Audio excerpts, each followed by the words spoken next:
You listened to the two audio lectures on the history of the Western worldview, how the modern world began with Descartes and Locke, and then Hume destroyed it, and then Kant, Hegel, Schleiermacher tried to rebuild it, how that led to Kierkegaard and even Karl Barth. And I wanted to give you that because it's a nice, tight two-lecture summary to give you the big picture. But now I want to just shorter videos supplement that with a little bit on each figure. So this one's on David Hume. David Hume, as I said in the lecture, was the destroyer. He was a skeptic, and he's maybe best known for his criticism of miracles.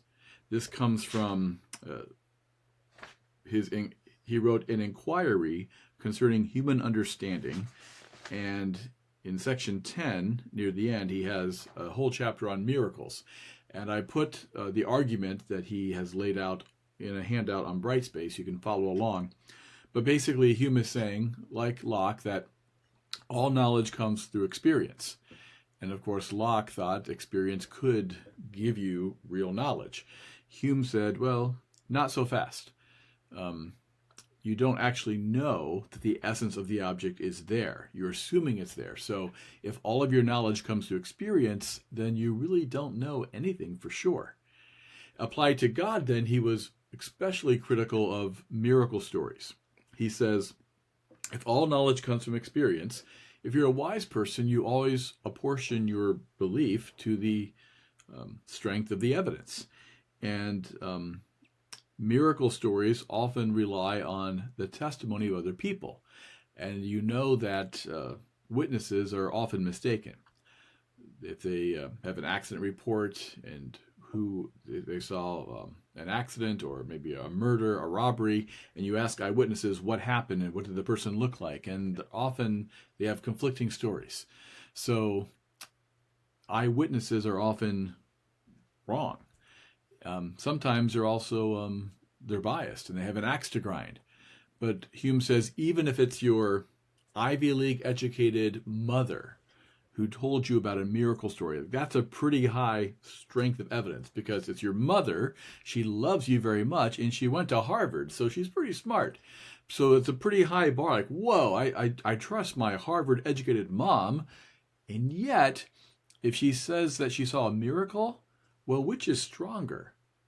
Which is more likely, that a miracle actually occurred, like your mom said, or that natural law stayed intact?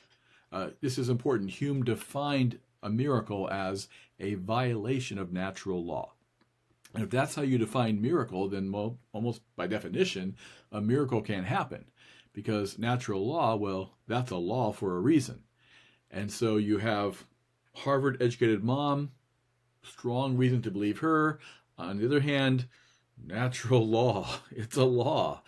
How likely is it that a miracle could occur? Sorry, Mom, I have to discount what you say.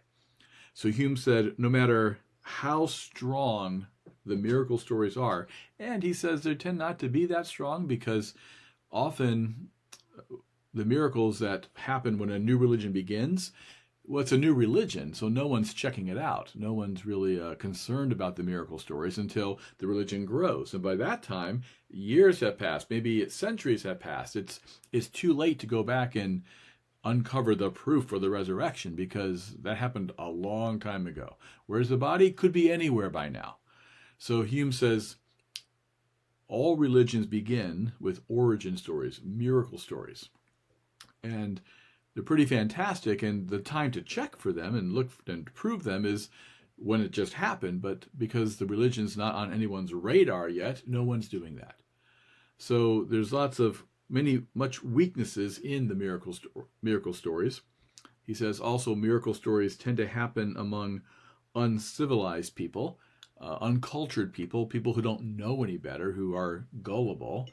And if you think about it, there's so many other religions that are not. So let's say, take Christianity. Christianity has miracle stories, right? But doesn't Islam? Wouldn't Hinduism? Maybe Buddhism? Other religions, they also have miracle stories. And wouldn't those miracle stories count against your miracle stories? So Hume says there may be somewhat compelling evidence for a miracle, but there's lots of reasons not to believe the miracle. And if a miracle is a violation of natural law, well, then by definition, it just can't happen. So you should always be skeptical, always discount belief in a miracle. Quickly, the response to Hume that I think is best, C.S. Lewis wrote a little book called Miracles, and he said, yeah, we should not define miracle as a violation of natural law, because if you do that, by definition, it can't happen. But why should that be the definition anyway? A miracle, what it actually means is an outside supernatural force has directly invaded and done something in our world. And, well, that should not be impossible. Because even take Hume, he believes in natural law, right? What does natural law assume? What must be true for there to be a natural law? Well, there must be a natural lawgiver, a giver who created the law, who made the law. Well, that would be God. And once you say, well, there's God and you need God to underwrite the natural law, well, then by definition, he could intervene, he could invade, he could do things directly in our world. So the way to refute Hume's skepticism is to say a miracle is not a violation of natural law. It's a direct intervention by God. And to the extent that Hume believes in natural law, and he does because that's necessary for his argument, to that extent, he assumes God's existence. And once you have God, you have the possibility and probably even the expectation of miracles. So that's a little bit extra on David Hume. We'll do another one on Kant and Hegel, and see you in a bit.